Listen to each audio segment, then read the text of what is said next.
always making slow music, man. I want to pray to his music and meditate. You can't get hype, man. Sometimes I want to get hype for the Lord. Come on, man. Blood on the post. Blood on the blood on the post. Blood on the post. Blood on the post. Blood on the blood on the post. Blood on the post. Blood on the post. Blood on the blood on the post. Blood on the post. Blood on the post. Blood on the blood on the post. Blood on the post. Blood on the blood on the post. Blood on the post. Blood on the post. Blood on the blood on the post. Blood on the post. Blood on the post. Blood on the blood on the post. Blood on the post. Blood on the post. Blood on the blood on the post. Blood on the post. Keeping them close. Man, we got Frenches and Zeeks on the clothes. Me and my brothers ain't sleeping. We reading the secrets. The deepest you've been is the ocean. Now we been swimming in waters that's deeper than rivers to Jordan. We creeping up on them. It's the 14th of the month. Bone Thugs one day late for the show. Oh. Ain't never been out, ever since Red Man, Red Pen Pals. You too late, you let them in now. We like veterans, niggas us power. These secrets only come through steady, no regrets. We walk through water like Jesus. We raising the dead, you see this. Look at this evening pose. Blood on the post. Blood on the blood on the post. Blood on the post. Blood on the post. Blood on the blood on the post. Blood on the post. Blood on the post. Blood on the blood on the post. Blood on the post. Blood on the post. Blood on the blood on the post. Blood on the post. Blood on the blood on the post, blood on the post, blood on the post, blood on the blood on the post, blood on the post, blood on the post, blood on the blood on the post, blood on the post, blood on the post, blood on the blood on the post. We hold in post, chopping up doctors that ain't coming close. They had us to strike like I'm Wonder Franco. We're a toast. Wisdom is better than silver and gold. This water is knocking down wicked Pharaoh. Can't swim through the sea, man, that fan was too slow. Pharaoh was sober-minded, think he can and go. Escape on a starry night, Victor Van Gogh. Living good unchained like Quincy Django. Strippers down in the hood, now they wanna tango. Death angels coming close, so watch your back, bro. Watch your back, bro. We grilling that lamb, we gon' eat that. That better, bitter herb, we gon' eat that. Doing this till you how I come and see that. We that. Oh. Blood on the post. Blood on the blood on the post, blood on the post, blood on the post, blood on the blood on the post, blood on the post, blood on the post, blood on the blood on the post, blood on the post, blood on the post, blood on the blood on the post, blood on the post, blood on the blood on the post, blood on the post, blood on the post, blood on the blood on the post, blood on the post, blood on the post, blood on the blood on the post, blood on the post, blood on the post, blood on the blood on the post. The Pesach and Nissan. We found faith in Misraim. We got to be strong. Walking through water, pray we don't sing. Strapped up, boots tight. Walking up right, boy, we don't lean. Walking up right, boy, we don't lean. Walking up right, boy, we don't lean. Walking up right, boy, we don't lean. Walking up right, boy, we don't lean. Walking up right, we see that. Blood on the post. Blood on the blood on the post, blood on the post, blood on the post, blood on the blood on the post, blood on the post, blood on the post, blood on the blood on the post, blood on the post, blood on the post, blood on the blood on the post, blood on the post, blood on the blood on the post, blood on the post, blood on the post, blood on the blood on the post, blood on the post, blood on the post.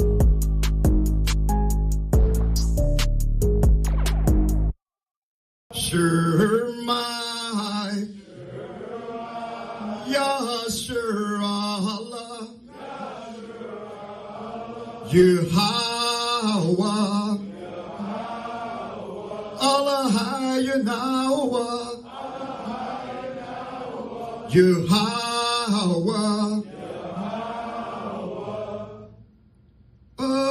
Because Shirmai, Yasharallah, Yahweh, Allah Hayanawa, Yahweh,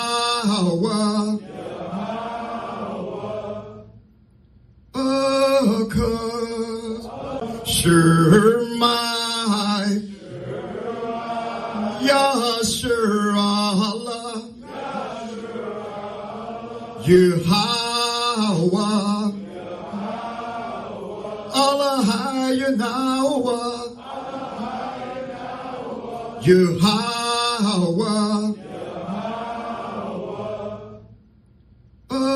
Because Let's go. Let's go. Let's go. Let's go. Let's go. Let's go. time to put the children to sleep. Grab your strong drink. It's Wild Out Wednesday. It's time to put the children to sleep. Grab your strong drink. It's Wild Out Wednesday. All right. Shalom to the 12 tribes scattered abroad, man. We made it through. It's another Wild Out Wednesday. Man, I hope everybody's doing good. Hope your week is going all right. I hope you're enduring. Yo, I hope you're doing more than just enduring, actually. I hope, man, that you're thriving. And I hate it, when I ignore somebody calling me and then they turn around and they call me right back again. It's like, if I ignored your call the first time, don't call me right back. That's really irritating. And then it don't be none but bill collectors. But never mind. Anyhow, so again, shalom to everybody, man. The water to everybody who's joining us. The water to you all. Let me play a quick video because we got Passover coming up. So if you don't have nobody that you're keeping Passover with, come keep it with your peoples. AHOS. A sharp for sock. Hey man, if you not here, you going off.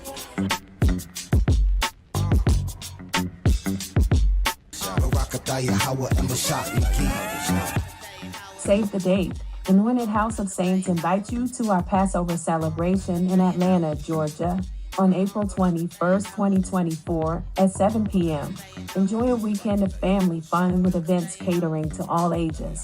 It's a celebration you won't want to miss. Reserve your seats now at www.anointedhouseofsaints.org. Join us for a laid-back, joy-filled weekend with your loved ones. See you there.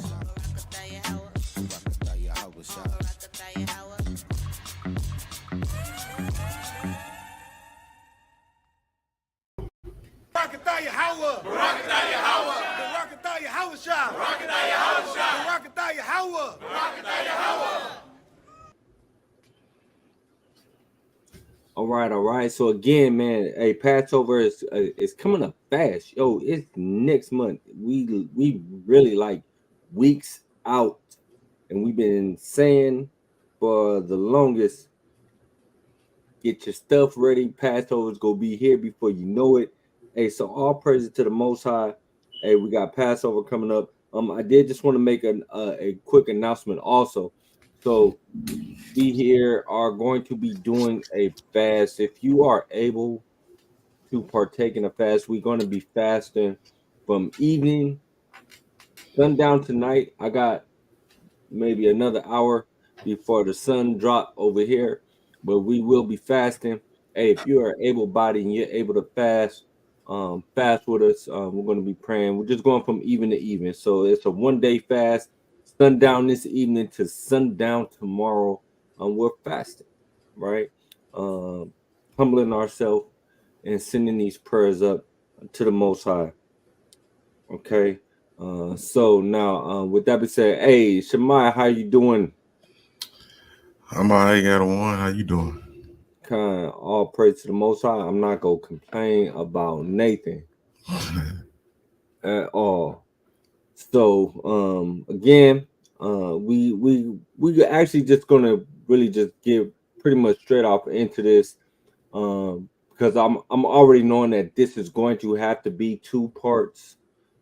And I really personally, I don't like doing 2 parts because things kind of get forgotten a little bit, and I don't like having to go back and recap things that I've already said.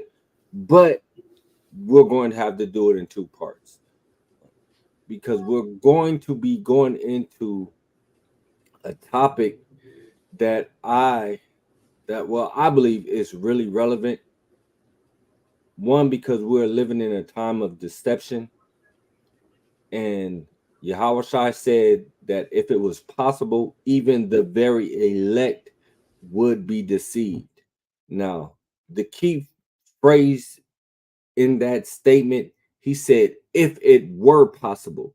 meaning it's not possible for the elect to be deceived. We're not going to be deceived.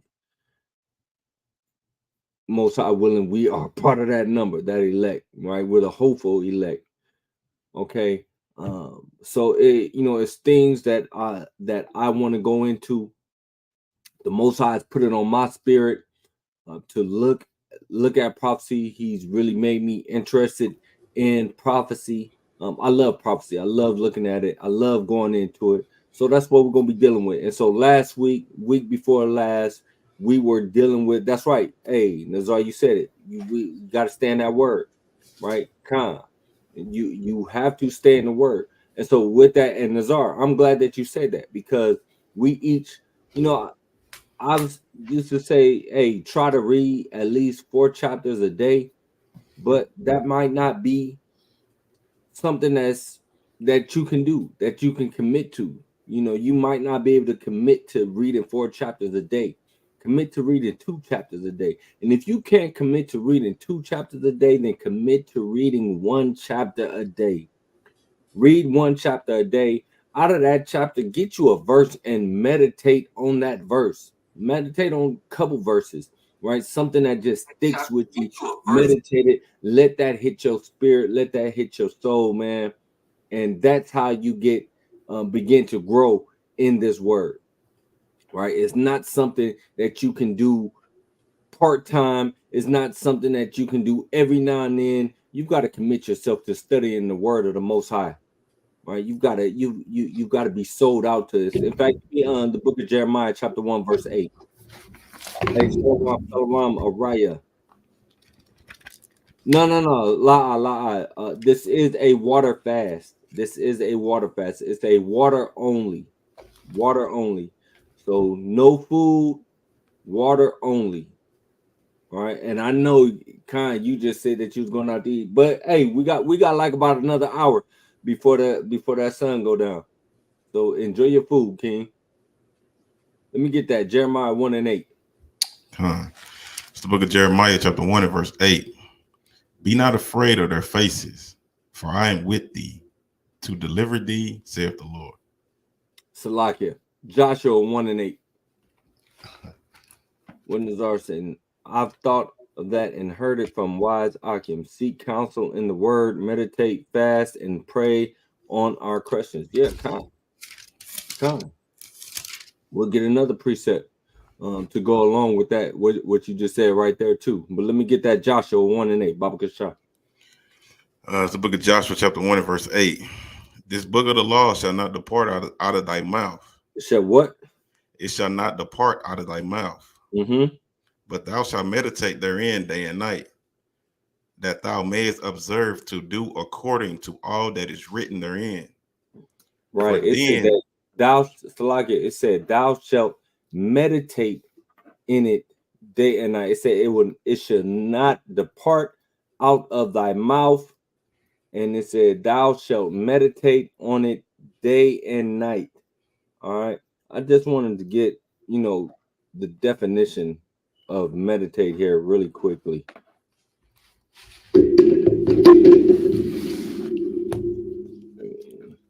All right, so here's the definition of meditate.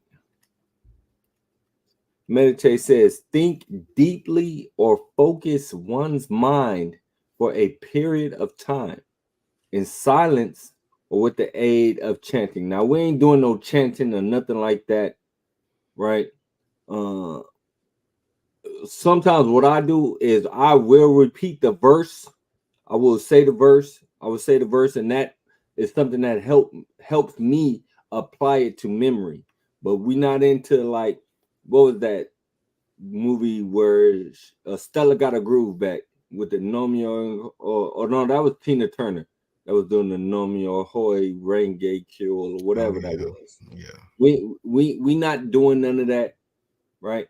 But we are focusing our mind on these scriptures. We're taking these scriptures, and you just take that one scripture, man, and just focus on that scripture.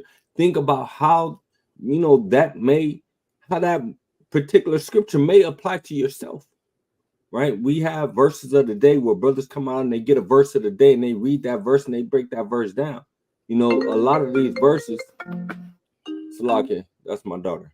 But a lot of these verses, they have practical application to them as well. You know, things that we can use or apply, or how, or ways that we can apply those verses to our everyday lives.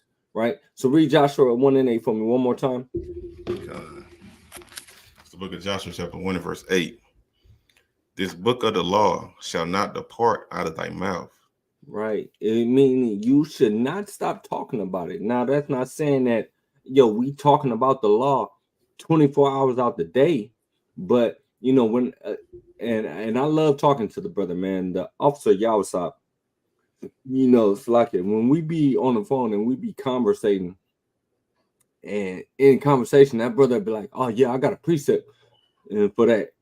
I love that, because Joshua said, hey, it shall not depart out of your mouth. So when we be in conversation with each other, sometimes, hey, brother should be like, man, when we just having regular conversation, be like, oh, yeah, I got a precept for that. Because you're meditating on the word. You're thinking about the word. The word is in you, right? It's in you. When we was in the world and we used to, go out, tip something, and when we start sweating or whatnot, you can smell that alcohol coming out our pores. Well, that's the way the word should be coming out of you. You should be filled up with so much word that it's just spilling out. It's spilling out in conversations. You talking to somebody, oh, I got a precept for that. The Bible say won't. And the reason why I said the Bible say is because sometimes we may be in conversation with someone who's not in the truth. Right? So if I'm having a conversation with someone who's not in the truth, and I'm like, oh, damn, the Bible say won't say this. It should just be spilling out of us. That's what our conversation should be. So, it shall not depart out of our mouth. Read on. But thou shalt meditate therein day and night. It said, thou shalt meditate therein day and night. Meditate. Think deeply or carefully about something. Think deeply or carefully about something. So now, thinking on these laws, thinking deeply on the laws, thinking deeply. For instance, one of the things, I'll be stressing to especially my middle daughter right now, who's 16, and it's a fight to keep this girl in dresses, because she go to public school. She's around a whole bunch of kids, of course, who's not in the truth, and dealing with a lot of worldly issues. But, I tell her, meditate on this verse. And she'll say, well, no, Dad, that doesn't mean pants. And so we've had that discussion about what that scripture is specifically saying. And like I said, we just meditate on it. I have her meditate on it. But nevertheless, let's get into some shout outs. Salakia. We didn't even get into no shout outs. Let's shout out the people. Oh, let me move this. Get that up out the way.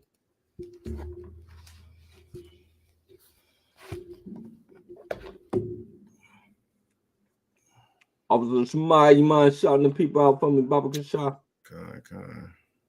And since we definitely got you in prayer as well too. I know I said it in the chat, but we're keeping you and the family in prayers. All right, God. Sister Joan Gilchrist, Shalom. Malachi, Shalom. Soldier Brown, Shalom. Yaiqua, Shalom. Zebulon, Shalom. Soldier Gary, Shalom. Captain Yakum Yah, Shalom. Officer Boaz, Shalom. Nazar, Shalom. Kasaja, Shalom. Officer Kadar, Shalom. Debbie, Shalom. Gabriella, Shalom. Soldier Araya, Shalom. World Without End, Shalom. Shalom, shalom, and shalom to everybody who may be watching and just don't want to say nothing, and shalom to anybody who's going to watch at a later date. So, Shalom, Soldier Nadia. shalom, Nadia, I miss you, King. Salakia, shalom, shalom. So the title, hey, the white writings on the wall, and so you know, it's kind of cliche now to say we in the last days, but I mean that's a fact. We're in the last days, and the writings on the wall. And you know, I chose that title because what's crazy is how many people have ever heard that saying before, the writings on the wall, right? That's become a common saying for someone to say, oh, the writings on the wall, right? But they actually got that from the Bible, and the world takes a lot of things from the Bible. There's a lot of scholars that take things from the Bible and, you know, try to coin it off as being theirs, but it's things that they've taken from our scriptures, right? And so when who knows where that comes from? First of all, the writings on the wall. What book of the Bible would we be able to find that in? My book, Brown said, it's an idiom that means there are clear signs that something unpleasant or unwelcome is going to happen. Right? So now where can we find that? I haven't heard that one. The book of Daniel, all praise to the Most High, Soldier Yaiquab, right? The book of Daniel. Now, a lot of people, you know, like the book of Daniel.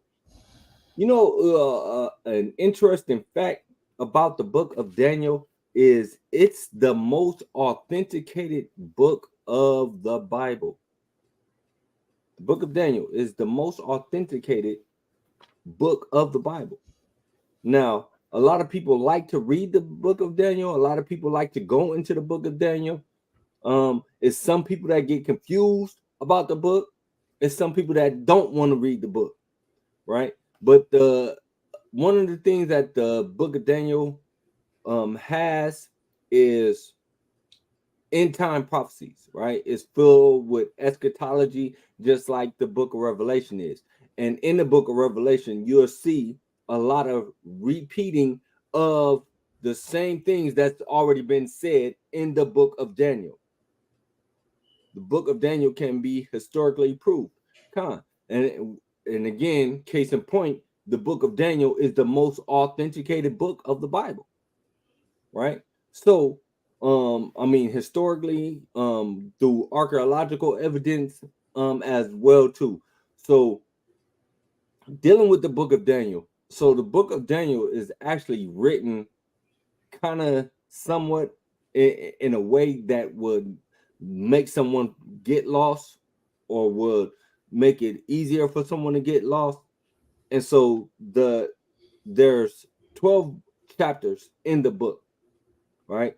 Chapter 1, well, it's written out of order, right? So chronologically, right, it goes chapter 1, chapter 2, chapter 3, chapter 4.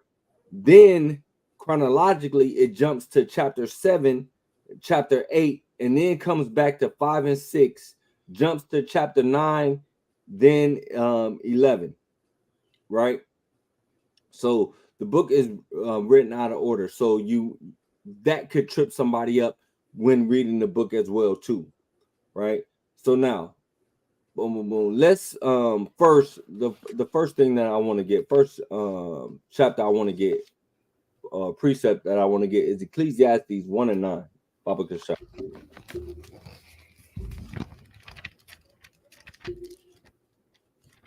And of course, we are going to be going back into the book of Revelation, but I'm prefacing what we're going to be dealing with also the book of Daniel.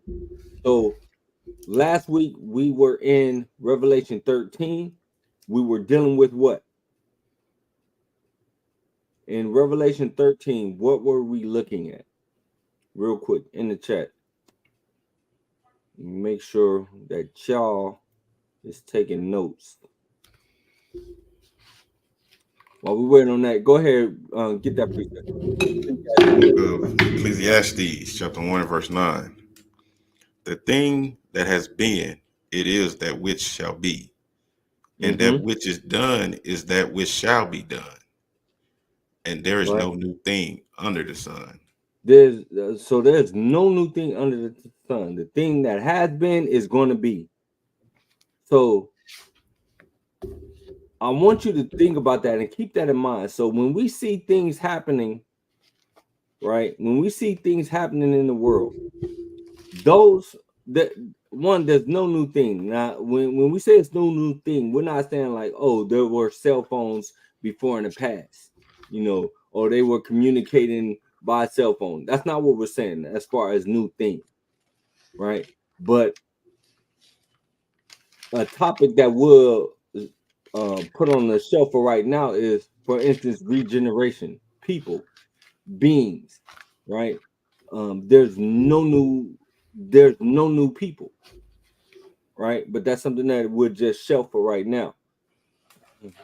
But now this really brings me to what I really want to talk about and go into, what we are going to go into in that second half of Revelation 13, because I said that we wasn't going to deal with it until next week. And that's specifically talking about the mark of the beast. And so if Ecclesiastes tells us that it's no new thing under the sun, right?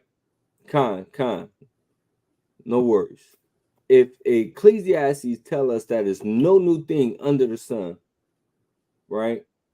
So would the mark of the beast then, would that be something new that's in the earth?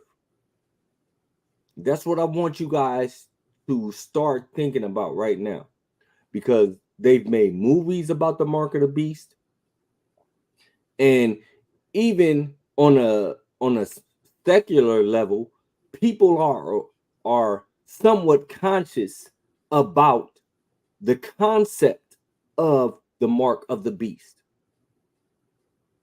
One day when we was at camp, I wanted to do a little bit of a test, and I just started asking people about the mark of the beast. Hey, you know what the mark of the beast is? And not just our people. I was asking people from other nations, right? I was asking Edomites. I was asking Elamites. I was asking Moabites. I was asking whoever walked in front of me.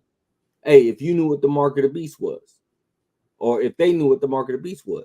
And all of them, to an extent, had an idea about what the mark of the beast, or what people perceive or expect or believe the mark of the beast is going to be. So now in the chat, physical? What's that? Did they think it was physical? Yeah. And one woman, it was an Edomite woman. She's like, oh, I don't even want to talk about it. She got a heck of extra. Yeah, I don't even want to talk about it. I'm like, well, just give me an idea. And she, she did something like this, like looked at her hand. I'm like, okay, all right. So, but the whole thing again is they've made movies about this, right? Blockbuster movies that's done sold millions of dollars. Everybody is looking for something specific when it comes to the mark of the beast, right? They're looking, like Officer just said, for something physical. Now, here's the question you got to ask yourself. If everybody's looking for something specific, then how would they be deceived? If everyone already has an idea or believe that they know what the mark of the beast is, how would they be deceived in taking the mark of the beast? Right? So we really gotta flush this thing out, and we're gonna do it the way the Bible tells us to do it, right? Line upon line, precept upon precept. We're gonna get more than one witness to help us determine what the mark of the beast is. Right? We've got to. We cannot lean onto our own understanding. Right? Let me get that. Proverbs 3 and 5. Because this is what separates us from the Christian church. It's the book of Proverbs, chapter 3 and verse 5. The Christian church. I was just, Salaki, real quick. I was just listening to a woman who was, in fact, Captain Ayal did a class also on the sister talking about, she was talking with a black Hebrew Israelite. I hate it when they say that. That really irks every bone in my body to hear somebody say black Hebrew Israelite. I just feel like slapping them right in their mouth, man. That's so disrespectful. But even her, I mean, the people think that they know the Bible. I don't like to go back and forth with people in chats or, you know, on using the keyboard and nothing like that. I'd rather talk to your face, you know. I come and approach you like a man, you know, talk to your face. Hey, like Birdman say, hey, put some respect on my name. Hey, no, but for real, no follow. But like that woman, you know, people have a misconception of what the Bible is saying. And so that pastor who I showed last week, who was talking about Yahushua was Matismo, right? And that even in his birth, you know, it accentuated the gospel. And he was talking about the gospel was for everybody. So in the chat, you know, I put, Christ said he only came to save the lost sheep of Israel. You know, so like, what are you talking about? Somebody responded to me and said, oh yeah, but then he went and healed the woman's daughter who was from another nation. So see, it's for everybody.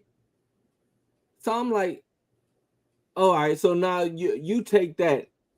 My response was, all right, let's look at Acts 5 and 30, where it says he was raised up on a tree to give repentance and forgiveness of sins to Israel. Right now, I could have took a sledgehammer to kill a gnat, but I stopped at that one precept. I'm like, man, you don't know what you're talking about. You don't know the Bible that you think you know. And the reason why is because you go to church and you get feel-good sermons where they're not actually teaching you the Bible. And you don't take the time to actually study the Bible and learn it for yourself and see what the Bible is actually saying. And you don't read the Bible in the manner that it was prescribed for us to read it. Right? Give me real quick, hold that precept that you got right now, but give me Psalms 119 and 111.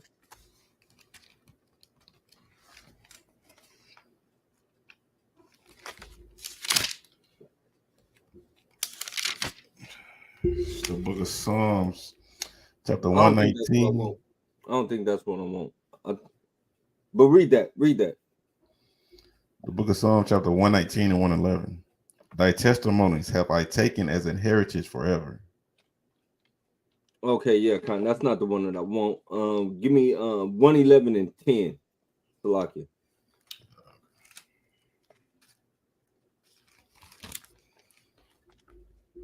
It's the book of Psalms, chapter 111, verse 10. The fear of the Lord is the beginning of wisdom. A good understanding have all they that do his commandments. Right. So, first of all, a good understanding comes when you start keeping the commandments of the Most High. If you're not keeping the commandments of the Most High, number one, you're not going to have an understanding. You're not going to know what the Bible is talking about. You're going to be lost in the sauce. And unfortunately, a lot of our people are completely lost in the sauce. All right. I mean, that's just the fact of the matter. What's the other one that I had you holding? Proverbs 3 and 5. Oh, yeah, let's read that. It's the book of Proverbs, chapter 3 and verse 5. Trust in the Lord with all thy heart, and lean not unto thy own understanding. And lean not unto your own understanding. See, that woman that Adawan Al-Yal had played was leaning on her own understanding of the Bible. And that's what the majority of Christians do. They lean on their own understanding of the Bible. This past Shabbat, I was talking with a pastor. The pastor walked up, and he walked up, first of all, dealing, you know, he wasn't being truthful when he walked up, but he came and said, you know, I want to bring an olive branch. You know, I want to bridge the gap between us, between the church and you brothers. I want to bridge the gap. He's also, you know, I got a question because we need to fix it. He's all, these young brothers that's out here gang banging, dope dealing, and you know, this, that, and the third. You know, how do we reach these brothers? You know, how do we change what's happening in our communities? And so, you know, I said, so to the brother, I said, well, the first thing that we got to do is we got to get our people to repent. You know, I said, I call for Acts 3:18. You know, repent, for the kingdom of the Most High is at hand. And he said, well, you know what? A lot of these people can't even read the Bible. I said, okay, well, give me Psalms 19 and 7, right? And where the law, the Lord is perfect, converting the soul, making wise the simple. Right? He said, well, you know, I hear what you're saying, but it's got to be something else. And now this is a pastor. And so now my question is, I'm like, bro, you're supposed to be a pastor. How's it going to be something else?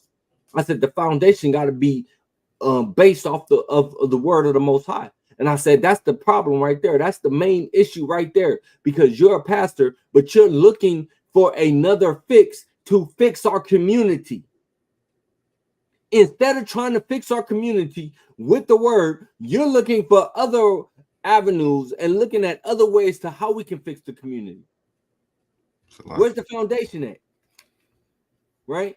Hey, Yahushua said that hey, you got the man that's going to build his house on the sand, and then you got the man that's going to build his house on a solid foundation.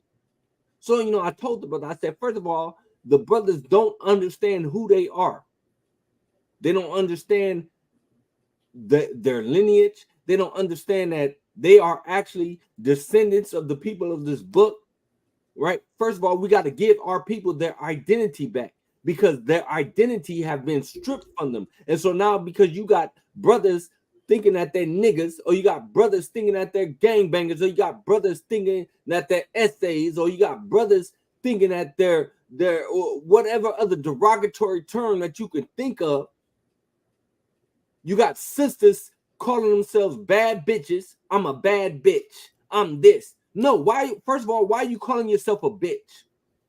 And then by that same token, why is it okay for you to call your sister a bitch, or your sister to call you a bitch, but then you get mad when a brother call you a bitch? That don't make sense to me.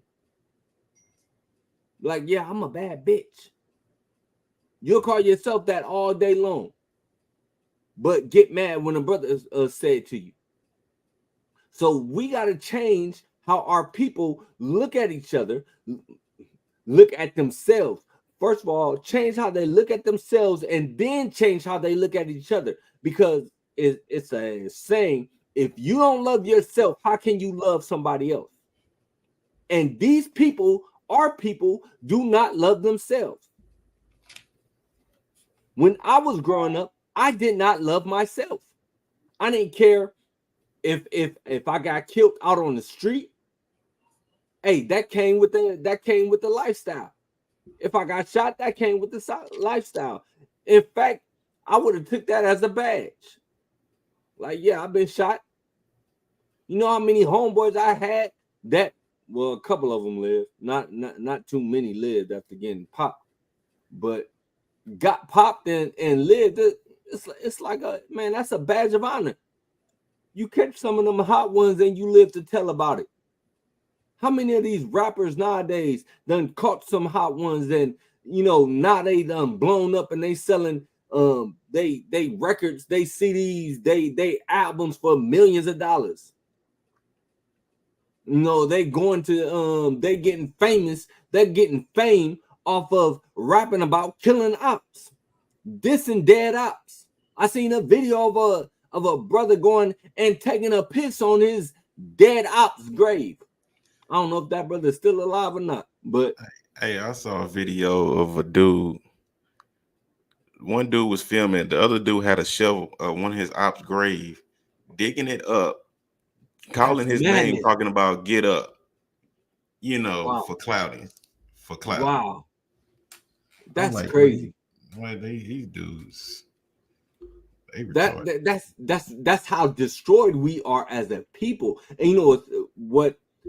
I didn't hear the song, but I heard about the song where I think it was Lil Durk, that was talking about wish we can dig you up so we can kill you again, or something like that. And it's just like the level of disrespect is crazy. So the first thing is we've got to teach our people to love themselves, because if they don't love themselves, they sure as hell is not going to care about you. They're not going to care about the brother who they're pointing that gun at. They're not going to care about that sister. First of all, they're not even looking at her like she's a sister. They're looking at her like she's a piece of meat. Right? We got to get our people to turn back to keeping these laws, statutes, and commandments, and to understand and read the Bible the correct way, the proper way in which the Most High intended for us to read it. It was written like this, so everybody can't get it. Everybody is don't understand, is not going to understand, and that's what it is. And I don't get frustrated no more when I'm trying to teach someone or explain something to somebody and they just can't get it. Hey, it is what it is, man. I tried. Right? Let me get Psalms 119 and what you say? You did your part. Right. Let me get Psalms 119 and 104. It's the book of Psalms, chapter 119 and 104. Through thy precepts I get understanding. Therefore, I hate every false way. Right? Through the precepts we get understanding. So the understanding comes when what? When we start keeping the laws of the Most High. Right? First of all, when we got to turn back to keeping the laws. And through thy precepts, we get understanding. The Most High is going to begin to reveal more and more of his word to us, right? Even in the prophets, when he was dealing with the prophets, he gave something to this prophet. He gave something a little bit more to this prophet, right? Etc. Right? And we're actually going to show that. We're gonna prove that with the precept, right? That he gave, that he expounded on visions that he was given to the prophets, right? That he was dealing with. So let's get into it. Let's go ahead and go to the book of Daniel. Actually, let's start at Daniel 5. Let's start at Daniel 5.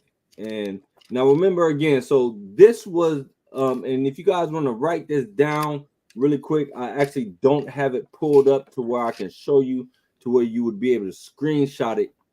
But I'm going to go through a timeline of the book of Daniel. All right, I'm going to give you a timeline of the book of Daniel. So we're going to now, what captivity is Daniel in? As we get ready to go through that timeline, what captivity is Daniel dealing with? All right. And hopefully you guys got your pen and your paper. You can write this down, right? Babylon, right? This is the Babylonian captivity. All right. So chapter 1 is dealing with 605 BC. It's 605 BC. Chapter 2 is 603 BC. First of all, we get the timestamp from Daniel chapter 1 and Daniel 1 and 1. Daniel 1 and 1 timestamps that chapter for us. Chapter 2, the timestamp is in verse 1, right? So Daniel chapter 2 is the time 603 BC. Daniel chapter 3 is 603 BC. Daniel chapter 4 is 603 BC. Now watch this. It jumps. 553 BC is Daniel chapter 7. Right? La'a, not Afghanistan. It's Iraq. Geographically, it's Iraq. Right? So Daniel chapter 7 is 553 BC. Daniel chapter 8 is 551 BC. Now, Daniel chapter 5 is 539 BC. Chapter 6 is 539 BC. Chapter 9 is 538 BC. And chapter 11 is 536 BC. All right, that's the Babylonian captivity. Who came into power after the Babylonians? Who came into power after the Babylonians?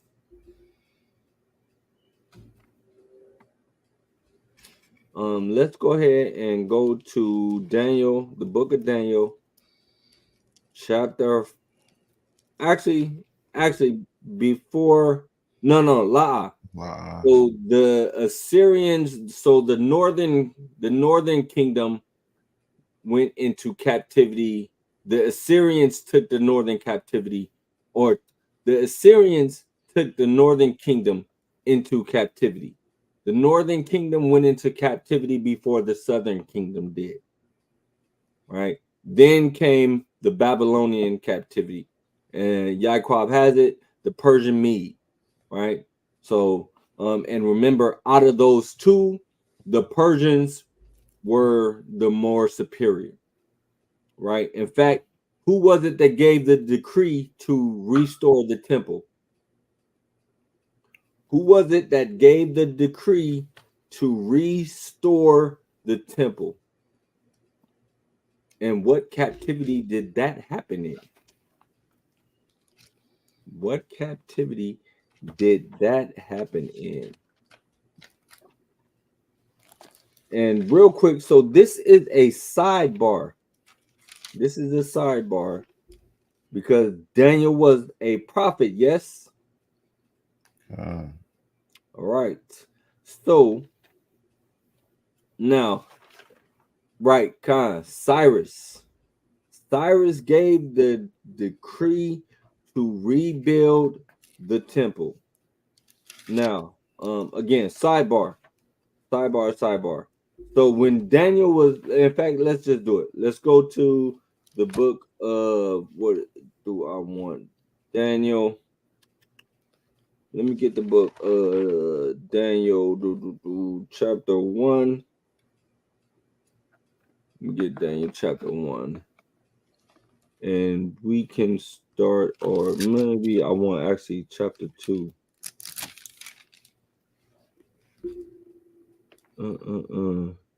Yeah. Yeah, I actually want chapter 2. But who remembers when Yahushua was born, who came to visit him? Who came to visit Yahushua when he was born? And give me a book, chapter, verse, Baba Kashah. Who came to visit Yahushua when he was born?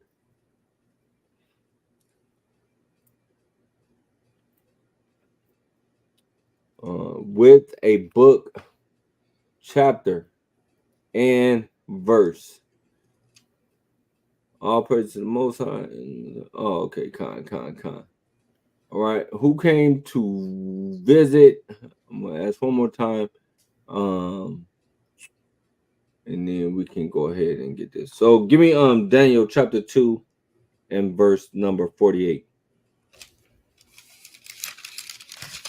It's the book of Daniel, chapter 2, and verse 48. Then the king made Daniel a great man, and gave him many great gifts, and made him ruler over the whole province of Babylon, and chief of the governors over all the wise men of Babylon. He made him what? Read that one more time for me, Baba Yashai. Then the king made Daniel a great man, and gave him many great gifts, and made him ruler over the whole province of Babylon. So Daniel was made ruler, right, over the whole province of Babylon. All right, now this is going to be very important. Well, this is very important, right? So he made him ruler over all of the province of Babylon. Read. And chief of the governors over all the wise men of Babylon. And he was chief over all of the wise men of Babylon. Ain't nobody got that yet who came to visit Yahushua? Man, I don't know if y'all sleeping or what. All right, so give me Matthew chapter 2 and start at verse 1. And this is just for y'all, FYI for y'all. All right. Give me Matthew 2 and 1.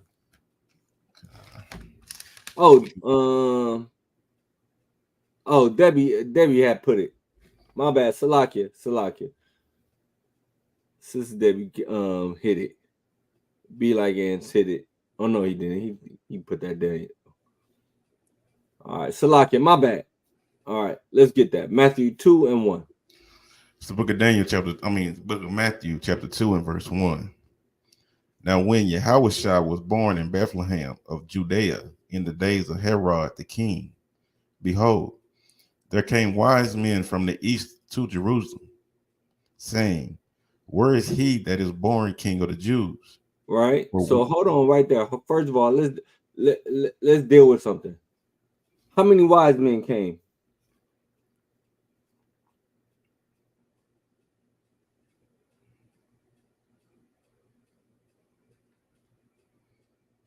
In the chat, how many wise men came?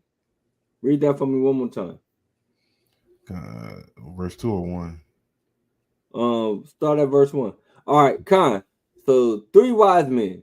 Where can we read that at?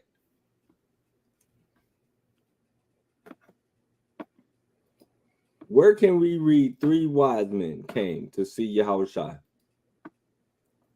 Read that verse again. It's the book of Matthew, chapter 2 and verse 1.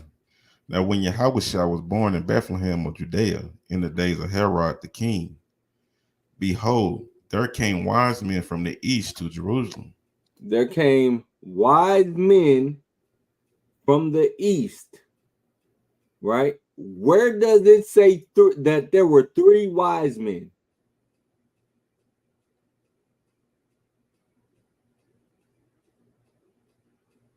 Why do we say that there were 3? I want y'all to think about that one. And I'm not trying to get on y'all helmets, man. For real. I just want, we just want to open up our minds and think about everything that we've been taught. Question everything. Even the things that you will hear any one of us say. Right? Don't just believe it. Don't just take my word on anything. You should be in this book reading for yourself.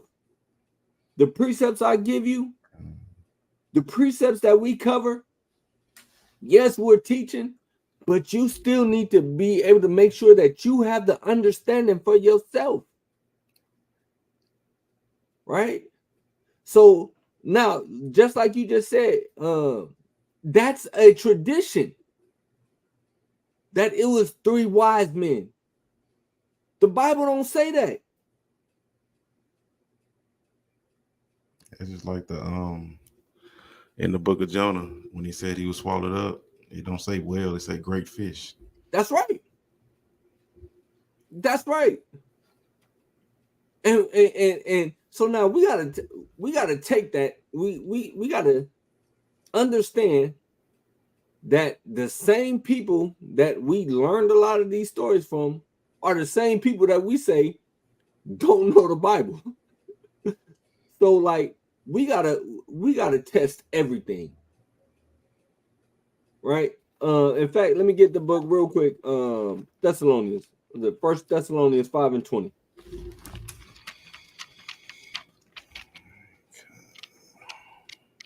Because hey, the pastors that do that all the man. I remember I being in church and the pastor just going in and he'd be like, the Bible says da da da da, or my Bible says da da da.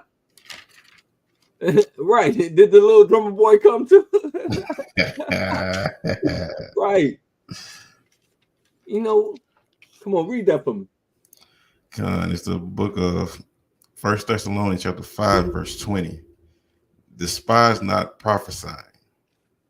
You said 5 and 20, right? Oh, 21. Give me 21. All right.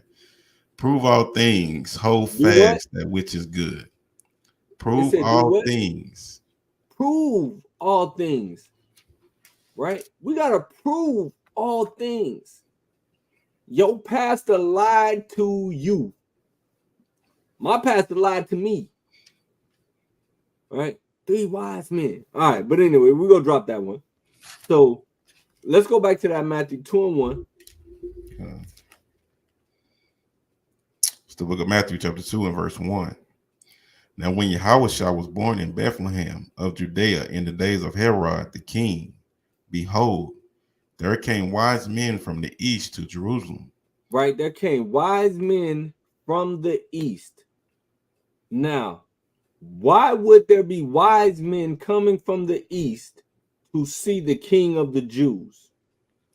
And Brown. So we just assume that as well, but through archaeological evidence, we know that there existed animals bigger than whales. For instance, what they call that? The megalodon? Oh, the megalodon or something? Yeah, that huge shark that they say is now extinct. Right? So there were creatures bigger than the whales that we see now. Hey, the Bible talks about Leviathan. Leviathan is in the ocean. We only know out of the percentage, out of the 100% of the waters, the ocean that we know, or out of the 100% of the oceans, they've only been able to, or they actually know about, what is it, like 12% of it? Yeah, like 10%, 12%. Yeah. And go ahead. And when you go to the sea, like, man, the fish out there are so big. Like, hey, I don't know if y'all seen a grouper, but a grouper fish is huge. Man, I could swallow up a man too. I've never heard of that. Yeah, look it up. A grouper. Grouper fish. That damn fish is huge. Right. So yeah, we only know about 10% of it. So who knows what's in the water? Who knows, right? We just say, well, we don't know what swallowed up Jonah. That's a lot. But the whole point is, we got to read the Bible and say what it say, right? So now going back to the wise men. So the wise men came from the east. Why would wise men be coming from the east to see about the King of the Jews? Right? Why would wise men come from the east? Hey, Adawan, that's a fact. I hate being on the ocean. For real. I'd rather be up in the plane any day than be on the ocean. why would wise men come from the east to see the King of the Jews? How would these wise men even know? Now we gotta remember, everything that's in this Bible is in this Bible for a reason. Every word, every letter is in this Bible for a reason. Daniel probably gave the wise men facts. So where is Babylon positionally to Bethlehem, or geographically? Where is Babylon geographically to Bethlehem?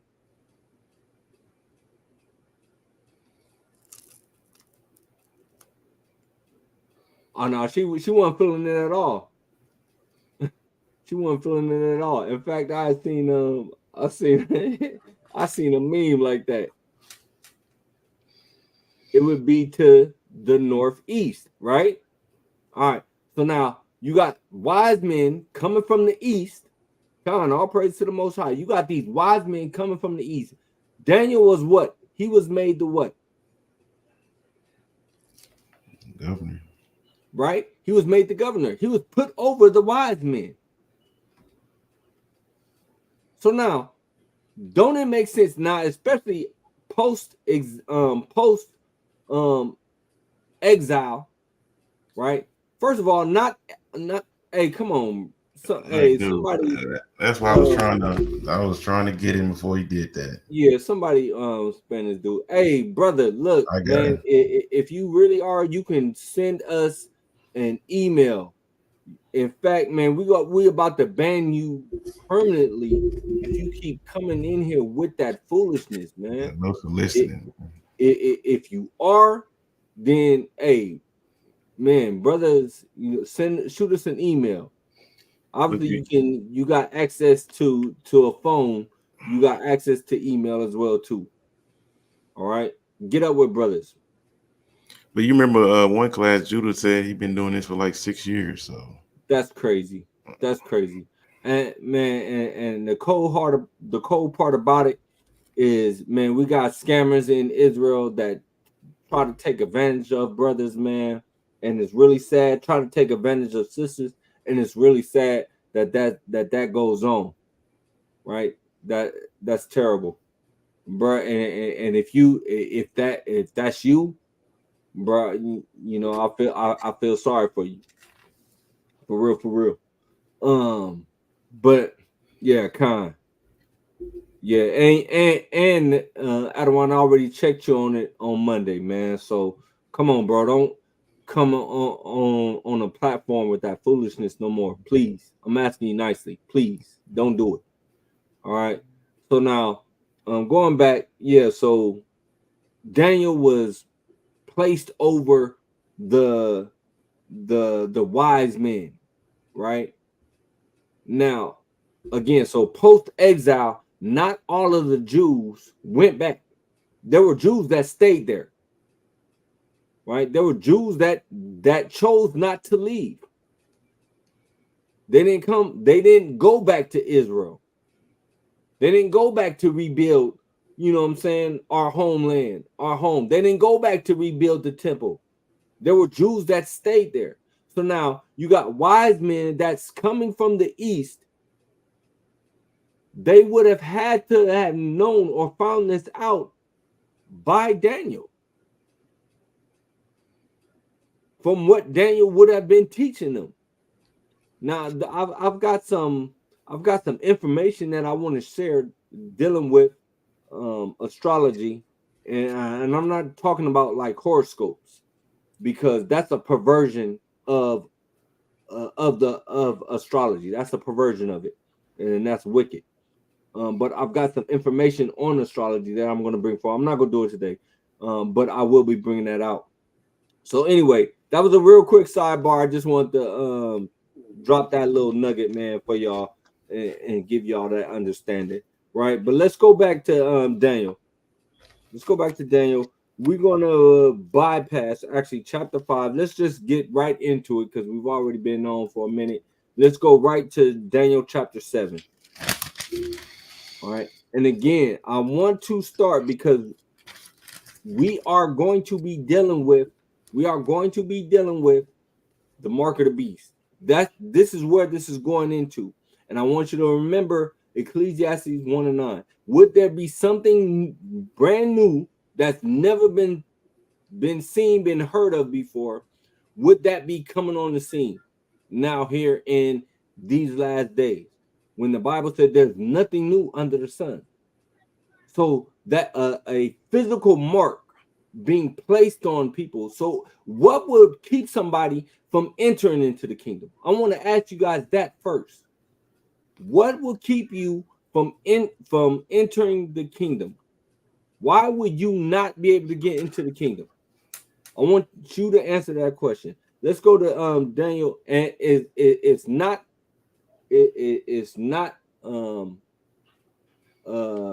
what's the word? Not hypothetical. Rhetorical. Rhetorical. It's not rhetorical, right? It's not a rhetorical question. I actually want you to answer, because again, we're going into, I guess, lack of a better judgment, a Revelation series, right? Where we're looking into we're looking into eschatology, and we're looking at end times, and we're looking at the last days, because we are in the last days. There's so many prophecies about the last days. And remember what I told you guys last week, the book of Revelation, out of the 440 verses that's in the book of Revelation, 350 of them deal with the Old Testament.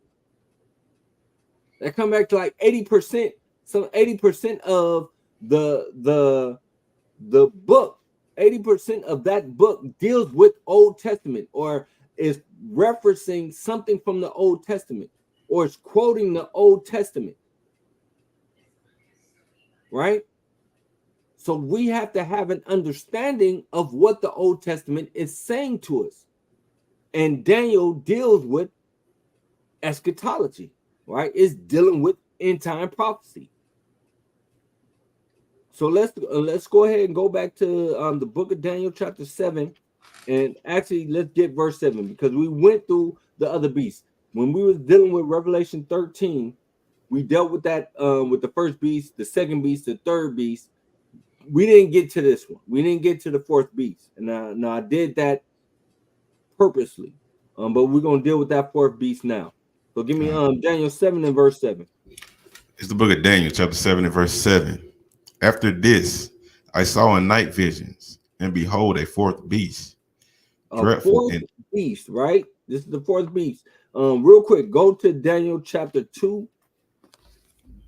Daniel chapter 2, because Daniel, we've already got this vision before, right? But it came when Daniel, in fact, it was a dream, right? It was a dream that Nebuchadnezzar had.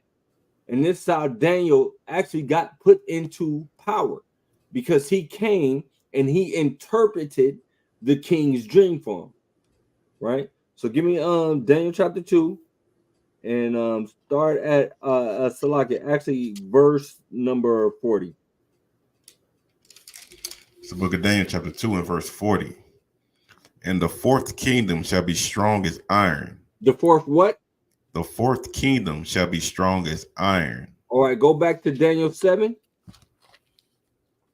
All right, so in that right there, it said it's talking about kingdoms, right? So in Daniel chapter 2, it was called a kingdom. Daniel chapter 7, let's read that again.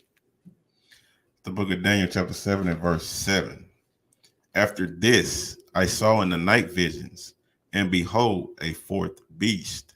All right, so this is the same thing. So now and we talked about this last week, that when it's referring to beast, it's not referring to monsters. That is referring to kingdoms, or it's referring to nations, right? This beast, this fourth beast, is a kingdom. It's a fourth kingdom, right? Read on. And behold, a fourth beast, dreadful and terrible and strong exceedingly. Come on. And it had great iron teeth. It devoured and brake in pieces and stamped the residue with the feet of it. All right, now hold it right there because we're going to deal with that. So it said that this fourth beast was dreadful and terrible, right? So now, who is who is this fourth beast? Let's jump back real quick. Let's jump back to Revelation 13, line upon line, right? Precept upon precept. Give me Revelation 13, and I want you to read boom boom boom.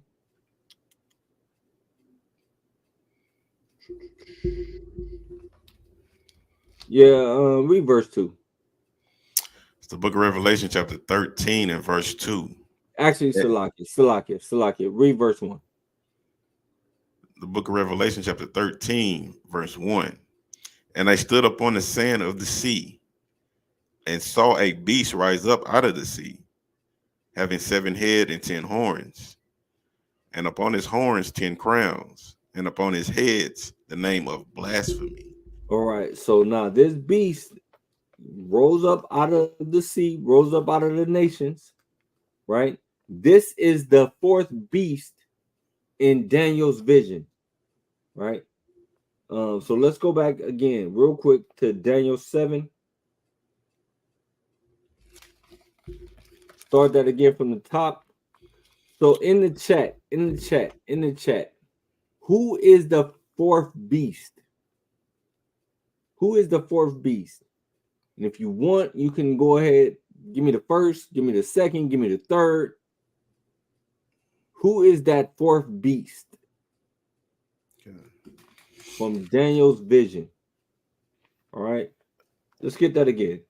Daniel 7 Daniel, chapter 7 and verse 7. After this, I saw in the night visions, and behold, a fourth beast, dreadful and terrible, and strong exceedingly. And it had great iron teeth.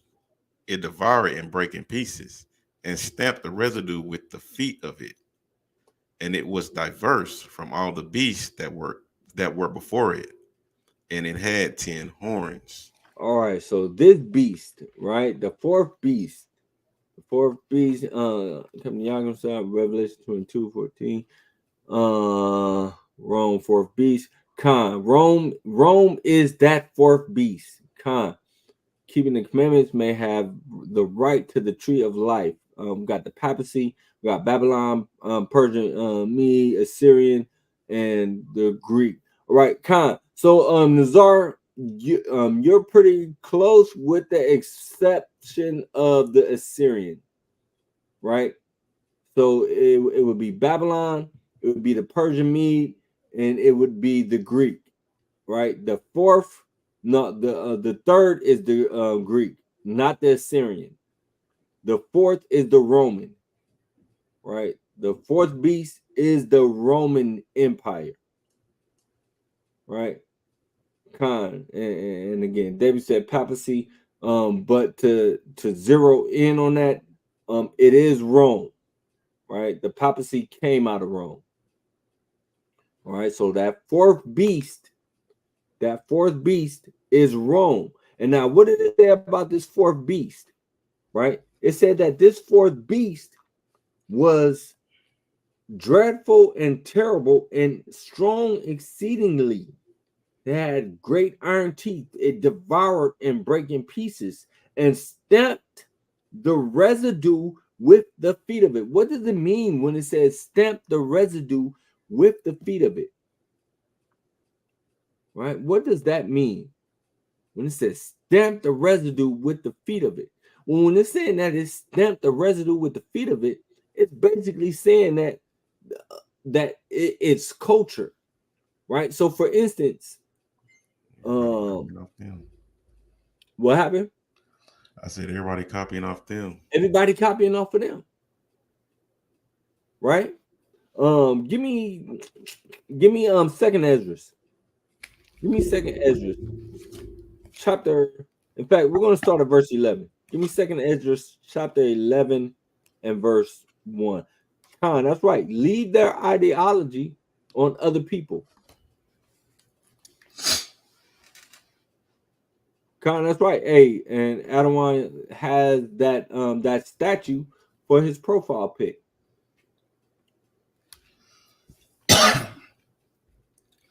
It's the book of Second Esdras, chapter 11, and verse 1. Mm-hmm. Then saw I a dream, and behold, there came up from the sea an eagle, which had 12 feathered wings. All right, and 3 heads. So this is Ezra, right? Esdras is the prophet Ezra. So Ezra was given a vision. In his vision, he saw an eagle. Right? Real quick, go to chapter 12 and give me verse 11. It's the book of Second Esdras, chapter 12 and verse 11. The eagle whom thou sawest come up from the sea is the kingdom which was seen in the vision of thy brother Daniel. All right, now remember, this is what I was telling you about how the Most High, he gives some to one prophet, he might give some to another prophet, right? He didn't give everything to Daniel, right? In fact, he told Daniel to shut up the book. So he didn't give Daniel everything. But here he gives Ezra a little bit more, right? He said read that again. The book of Second Esdras, chapter 12, verse 11.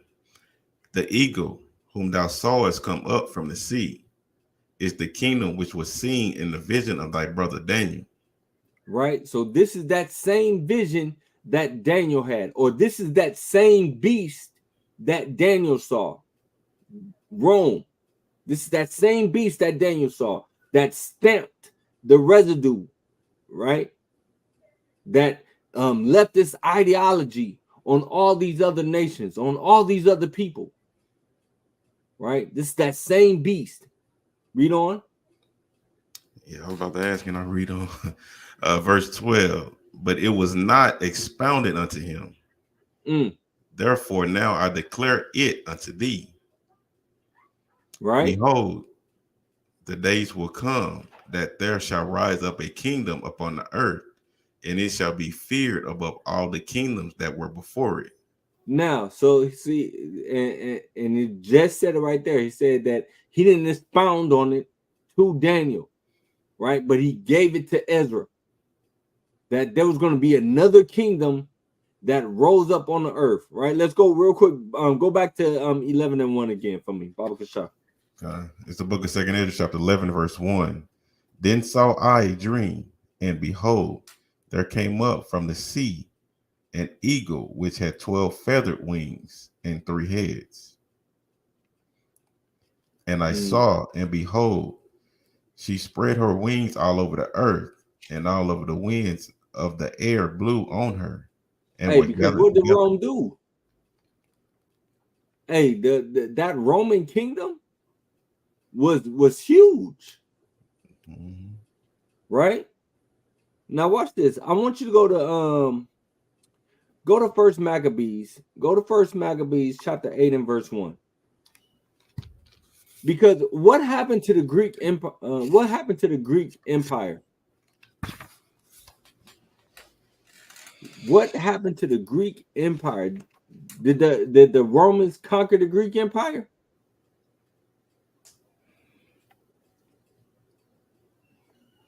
Okay. Read that. First Maccabees chapter 8 and verse number 1. First, the book of First Maccabees chapter 8 and verse 1.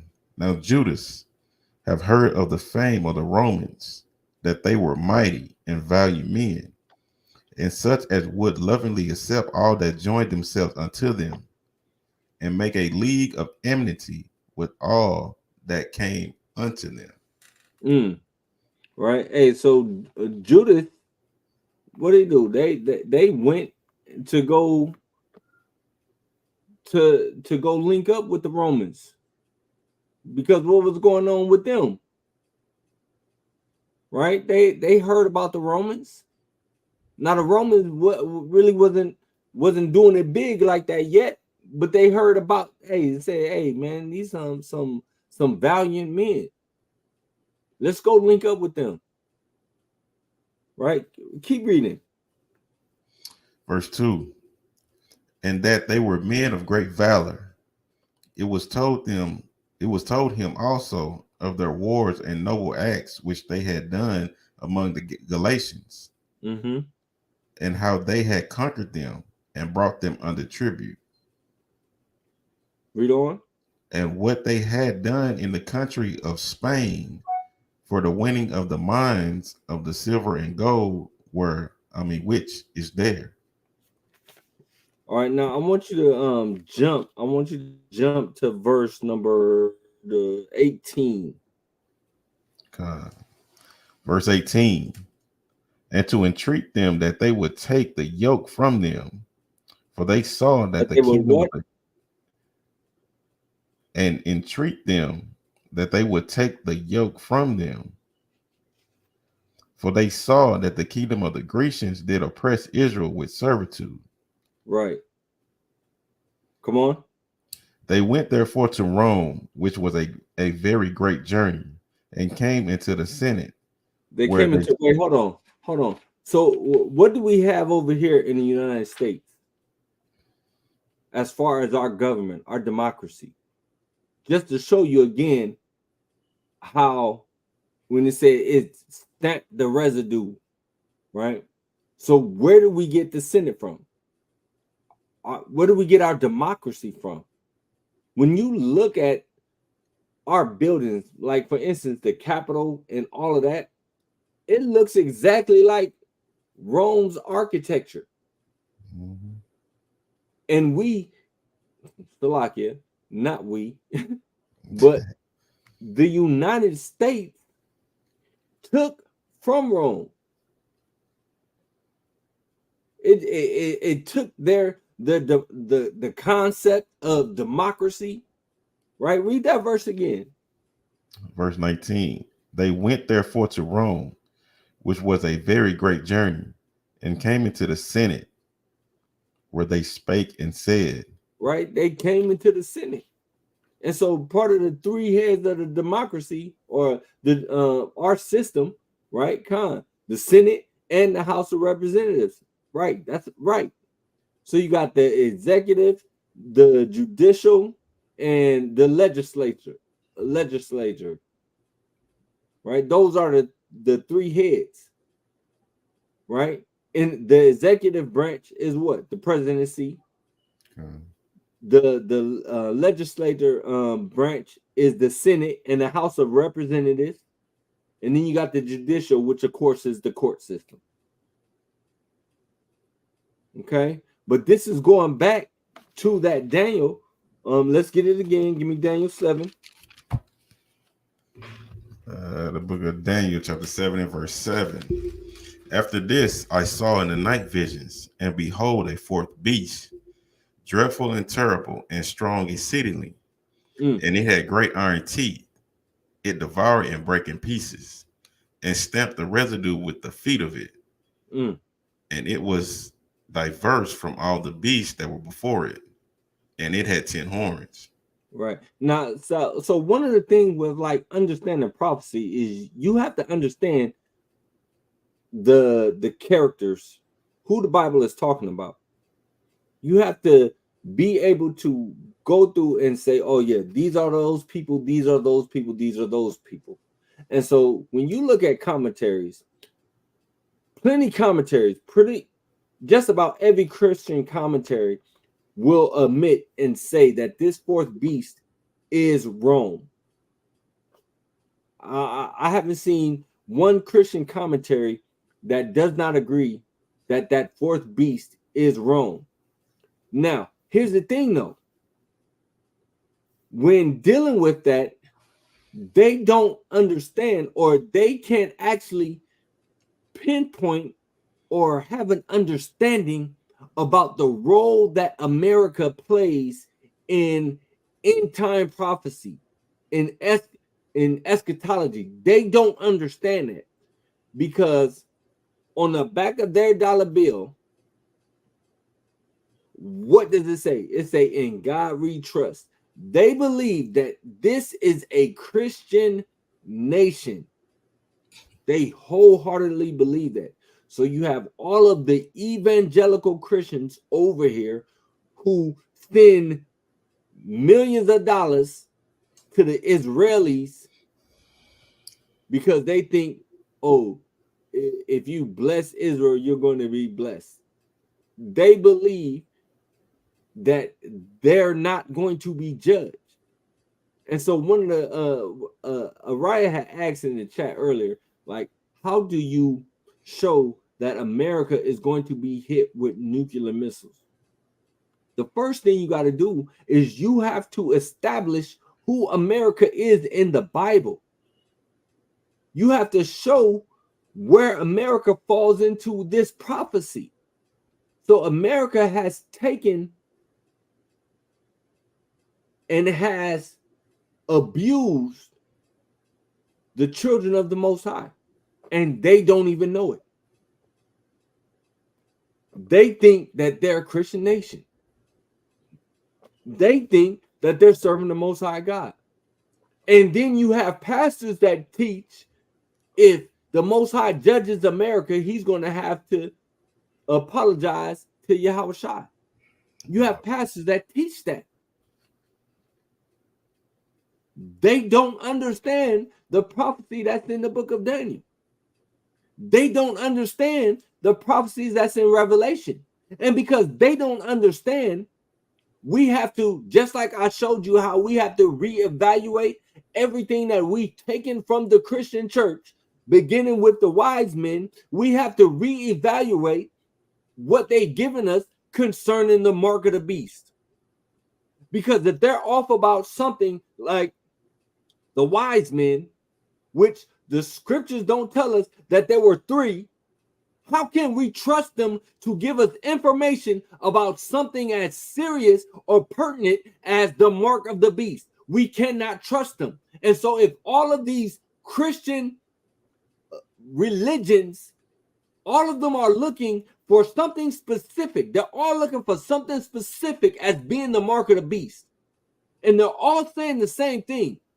Why are we going to lammy back off of what they're teaching and say, oh, this is the mark, when we're supposed to have the truth? So now if the world is looking for something, if the entire world, and like I said, I did an experiment where I was just out at camp and just asking random people, hey, what's the mark of the beast? What's the mark of the beast? What's the mark of the beast? And every one of them is saying the exact same thing. Everyone. We have to reevaluate what we've been taught. And we've got to actually look at the scriptures and say, hey, what is the Most High actually saying to us? He said it's the mark of a man, right? What does that mean? Let's find. Hey, we're going to find all that out. Hey, we're going to test everything as it told us to in 1 Thessalonians 5:21. It said, prove all things. We have to prove everything. We're not just going to sit up there and say, oh, because we heard a Christian pastor say 10 years ago, hey, the mark, hey, don't get it in your right hand or on your forehead, or this is the mark. And everybody's looking out for all kinds of everything, man. All kinds of everything. We got to test everything. And so we're going to do that. We're going to do that. But so now looking back at that Daniel 7:7, I want you to pick up where you left off, where the residue with the feet of it. Pick up, give me that next verse. And it was diverse. The next sentence? Yeah, kind of. The next sentence. Yeah, Salaki. And it was diverse from all the beasts that were before it. Mm-hmm. And he had 10 horns. I considered the horns, and behold, there came up among them another little horn. All right, now stop. He said, I considered the horns, And there came up another little horn. Who is that little horn that came up? Who's that little horn? First of all, while we wait for that, I want you to jump back to Revelation 13 for me again, real quick. Revelation 13, and give me verse 3. Okay. It's the book of Revelation, chapter 13, and verse 3. And I saw one of his heads as it were wounded to death. Right, and so we talked about that last week. That was Rome, right? Read.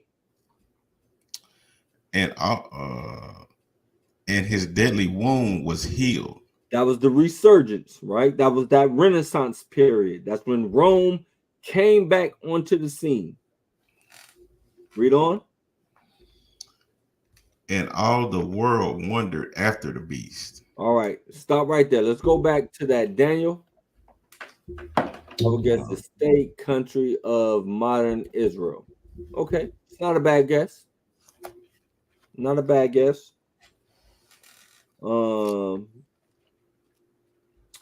get that Daniel 7 and 8. Okay.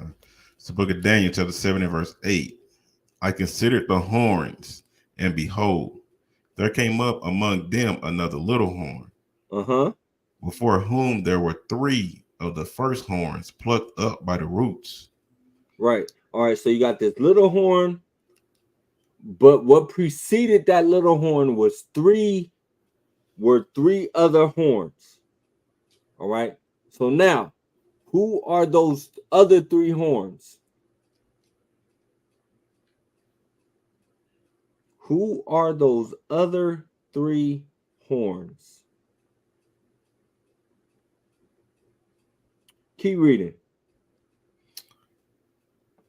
Okay. And behold, in this horn were eyes like the eyes of a man. Right? Because it is a man. It's not a horn. Right? This is a man. Okay? Or a nation of men. Right? Keep reading. And a mouth speaking great things. All right. So now, look, we just got tipped off. Because out of this nation, out of this kingdom, right, has a mouth speaking great things. That should cue you off right there. That should tell you who this horn is. Right? So we had Yaquab said the state of modern Israel, right? What else? We just had the giveaway. Y'all all should have got it right off of that. A mouth speaking great things. All right, I'm going to give y'all another hint. Remember, the book of Revelation, John the Revelator is just repeating things that's already been said. Right? Khan, the little horn, the USA. That horn is the United States of America. That's this country in Bible prophecy. Now watch this. Those 3 horns that preceded it, what were they? Those 3 horns that preceded it were France, Spain, and Great Britain. Where did the United States of America come from? Great Britain. Right? Those are those 3 horns that preceded it. That's America in prophecy. Khan. I just seen Adawan put it up there. Britain, France, and Spain. That's right. Britain, France, and Spain. Those are those three horns that preceded this little horn. All right. Now watch this. I want you to go to the book of Revelation. Let's go to Revelation chapter 17. Give me Revelation 17 and verse number 11. Give me Revelation 17 and 11. It's the book of Revelation, chapter 17 and verse 11. And the beast that was and is not, even he is the eighth. And is of the seven that goeth and is of the seven and goeth into perdition. Now that's heavy right there. That right there is a heavy verse. So it said, and the beast that was and is not, right? What is that saying? What does that mean? The beast that was and is not. In the chat, who knows what that's talking about? The beast that was and is not. So remember, what are we talking about here? What are we talking about? We're showing you America in prophecy. And, I've just said it. And who runs America? And who runs America? Esau. Right? Esau, Edom. So now look, I want y'all to dig this. What is that? When it says the beast that was and is not, remember, John the Revelator is on the Isle of Patmos. Remember, we talked about how the book of Revelation was written, the things which thou hast seen, which is and which shall be, past, present, future. So this, when John is writing this is talking about something futuristic for him. For us, we are living this. Yo, man, it's a beautiful time to be alive right now. To be witnessing and living in prophecy. To be watching prophecy happen. People want to talk about that book is not real, or that's the right man's book. No lie. You are witnessing and watching prophecy. You know what I say? Hey, he who has ears, let him hear. Blessed is he that readeth and hears the words of this prophecy. We are living in Bible days right now. This is America. John said the beast that was and is not. When he said is not, he's saying it has not come into power yet, because America was nowhere in the picture when John was writing this. Remember, John was taken up into the spirit and he was shown these things. He was shown that little horn that Daniel saw. John saw that. John saw that beast. And remember, so the beast is a kingdom. It's not one man. Everybody's talking about, the Antichrist, the Antichrist. Who's the Antichrist? Everybody, the Christian church is looking for one man to come into power, thinking that this one man is going to be the one to initiate all of this. When the beast that is talking about is a kingdom, and specifically a nation of people. The beast that was and is not, even he is the eighth, America. Because Greek was what? Greek was Esau. Rome was Esau. America is Esau. When we did the who owns all of the who has the most nuclear warheads in the earth, 5 of them were who? Edomite nations. Job 9:24 said what? The earth is given into the hand of the wicked.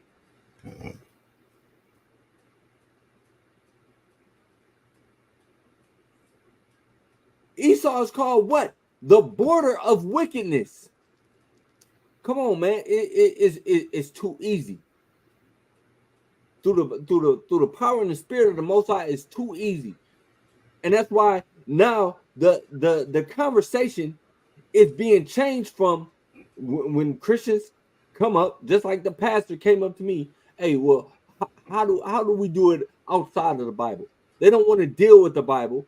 And in fact, let me back up a little bit more, because the first thing that the Negro said is, "Oh, I don't worship a blonde head, blue-eyed Yeshua." I'm like, really, nigga?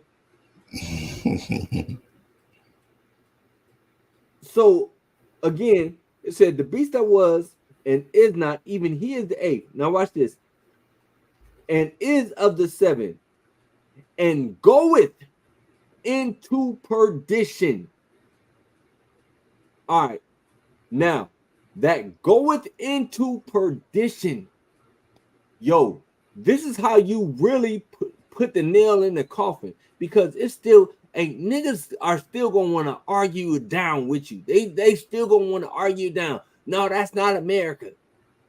That's not the white man. Everybody can be saved. God love everybody. Yeah. They go argue you down. Right? Now, when it says and goeth into perdition, watch this. We just go get it. Go to the book of 2 Thessalonians. Give me chapter 2. I'm already here. All praise to the Most High. That was gonna be my precept. Con. All praise to the Most High. Let's start it at you already know what verse to get. I was gonna start at 3. Yup. All right, con. It's the book of 2 Thessalonians, chapter 2, and verse 3.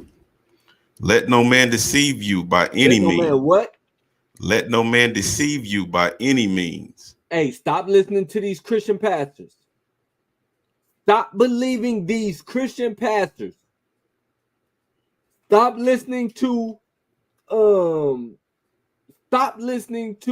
these Muslims who talking about Ramadan right now. Stop listening to them. Stop listening to these 5%ers. Stop listening to these idiots that's trying to tell you that the Bible is a white man's book. I just seen a TikTok of a Eve talking about, and I came across a couple of them where she down in the faith, but she's a hurt Christian, and she talking about, oh, God sent you into slavery. This same God knew about slavery, and he let you be into slavery, and it's Christians that say, oh, I'm glad I went to slavery, because if it wasn't for slavery, I would have never known about God. And so she's trying to persuade people from believing in the Bible, believing in these scriptures. Is that the class that Adam One did Monday? No, this is a different sister. This is a different sister. I'm gonna do like a real quick video for it. I think I'm gonna put it on TikTok just to debunk a couple of her stupid statements real quick. But the crazy thing is, again, our people don't know the book. If the sister knew that we were the people of the Bible, that it was prophesied that we were going to go into slavery because we broke the commandments of the Most High God, and it was prophesied exactly how we were going to go into slavery, give her a little bit of understanding, but she doesn't have understanding. Our people don't have an understanding, right? Which is why we look to the Christian church and we take some of these Christian doctrines and we interweave them with the truth. But we've got to stop doing it. We've got to let go of those things that we've taken from the Christian church. Now, I'm a proponent of saying don't throw away the baby with the bathwater. I'm a proponent of that. And when I say that, I'll be talking about like the praise and the worship, and you know that I'm like, yo, hey, we was praising and worshiping in the church. Hey, we can keep that same energy going. But hey, when it comes to doctrine, hey, the Christian church is all the way off. We gotta abandon ship on that. Right? So read that again. Spit out the bones. Come on.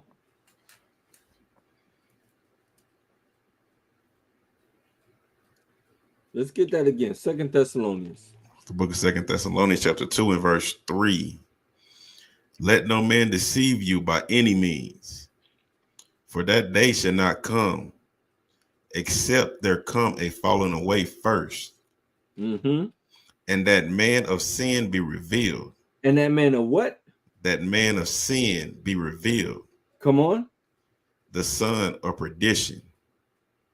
The son of perdition. All right. This is the exact same thing that Revelation is talking about.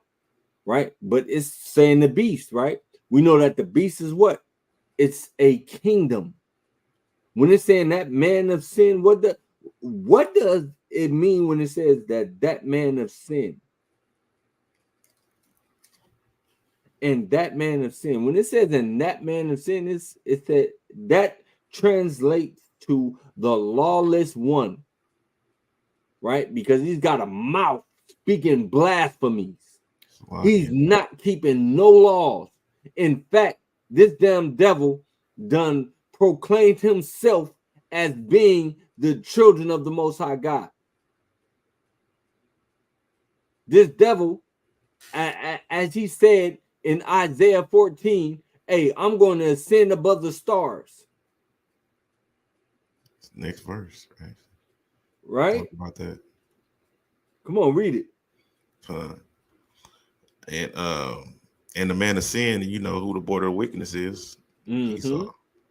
And verse 4, who opposes and exalted himself above all that is called Yahweh, or that is worshiped, so that he is as God, sitteth in the temple of God, showing himself that he is God. Hey, he don't do that. This prideful, arrogant, I mean, one, what he did, he painted a whole picture calling himself God. In fact, they teach that. God. That's their theology. That Yahushua, I'm not gonna say Yahushua because they don't call him that. They call him Jesus. They say Jesus is God. Jesus is God in the flesh. And then they painted him to be a blonde-haired, blue-eyed white boy. And then you got these niggas running around talking about, am I saying Jesus was black? No, I'm definitely saying he's not white. Come on, nigga. What do you say, mulatto?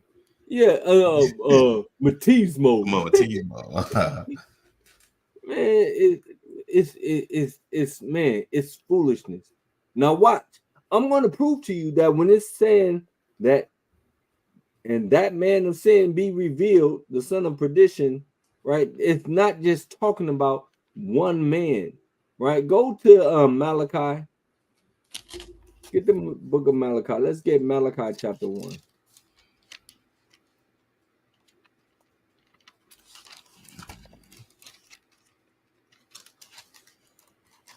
What chapter? Malachi chapter 1. Give me verse 4.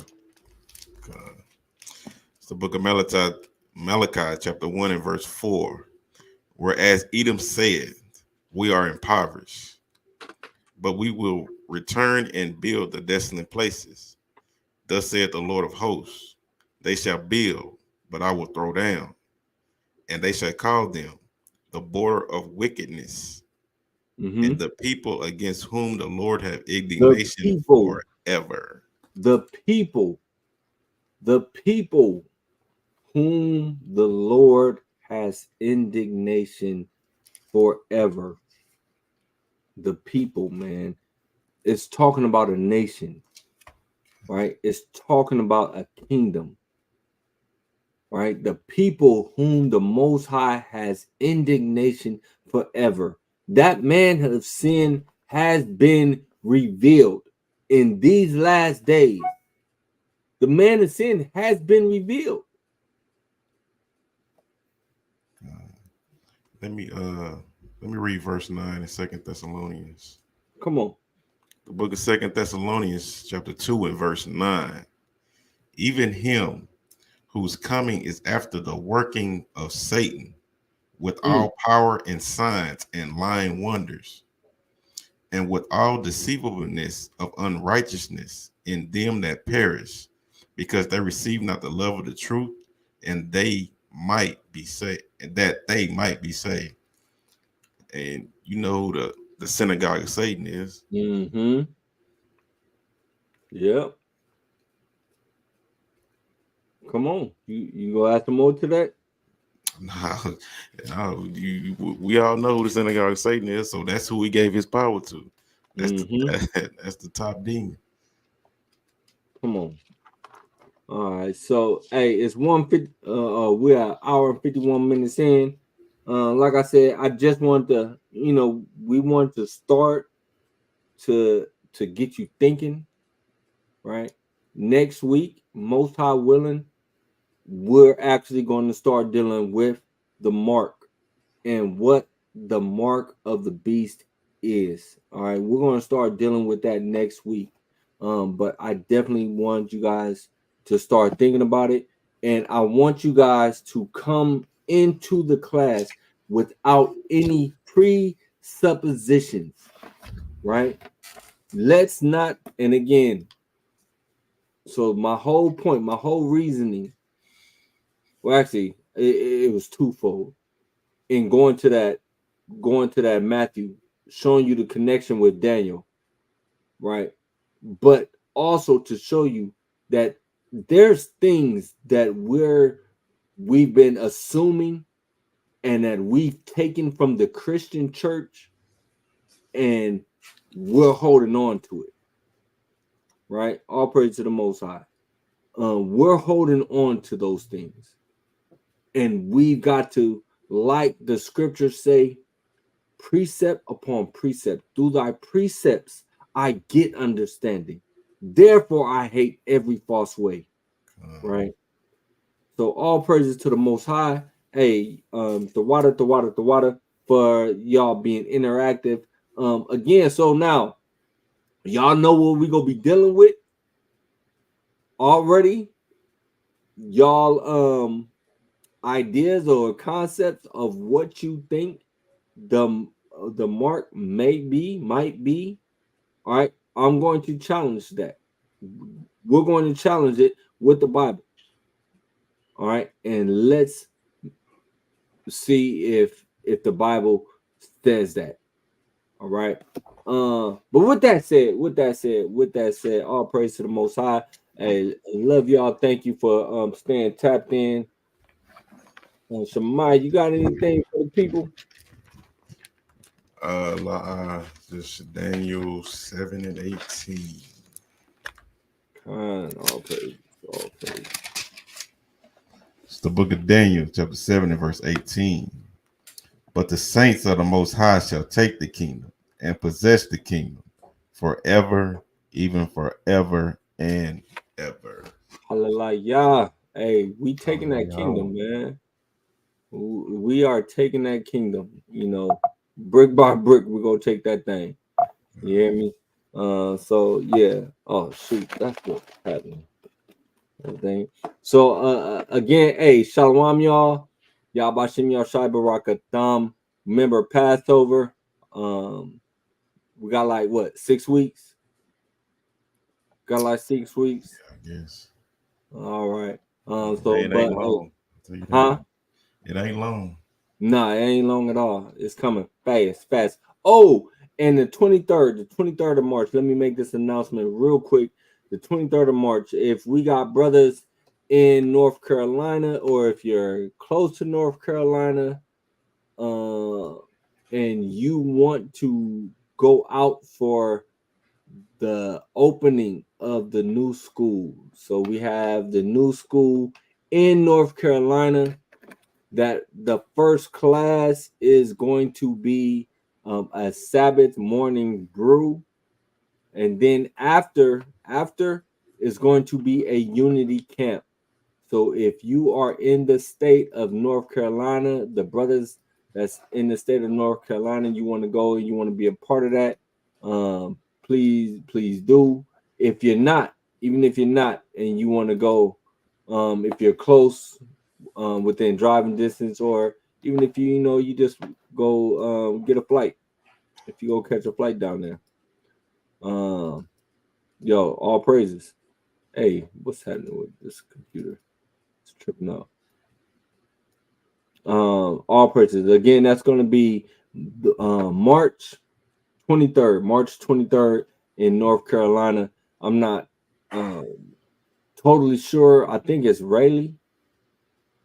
I think it's Raleigh, North Carolina. Raleigh. Oh yeah, Raleigh, North Carolina. That's March 23rd.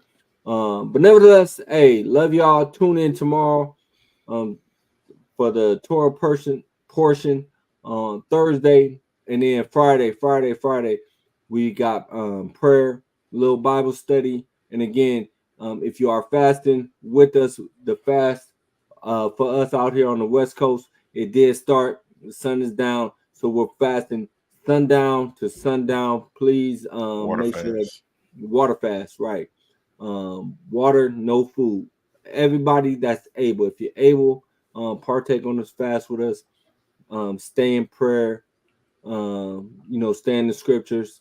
Try not to, let any folly be around you. Keep your mind concentrated, focus on the Most High during this time of fasting. And with that, we love you. Shalom. Shalom.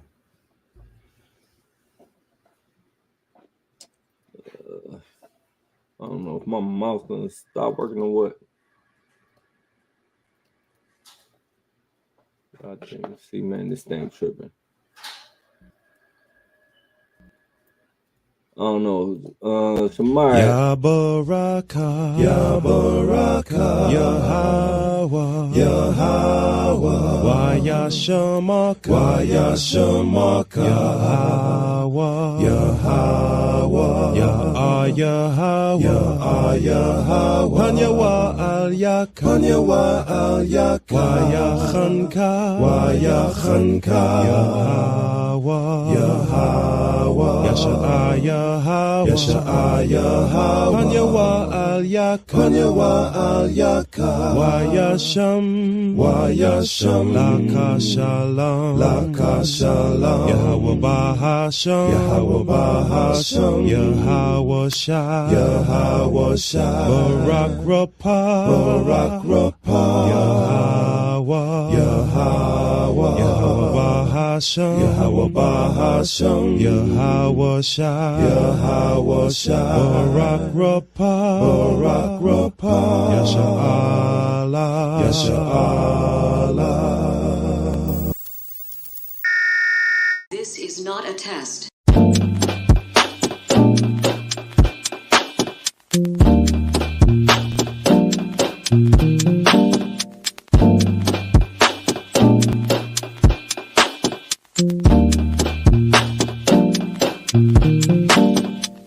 Black skin, black sauce, black Jesus, black music, black skin, black sauce, black Jesus, black music, black skin, black sauce, black Jesus. Jesus, black music, black skin, black thoughts, black Jesus, black music, black music, black music, black music, black music, black music, black music.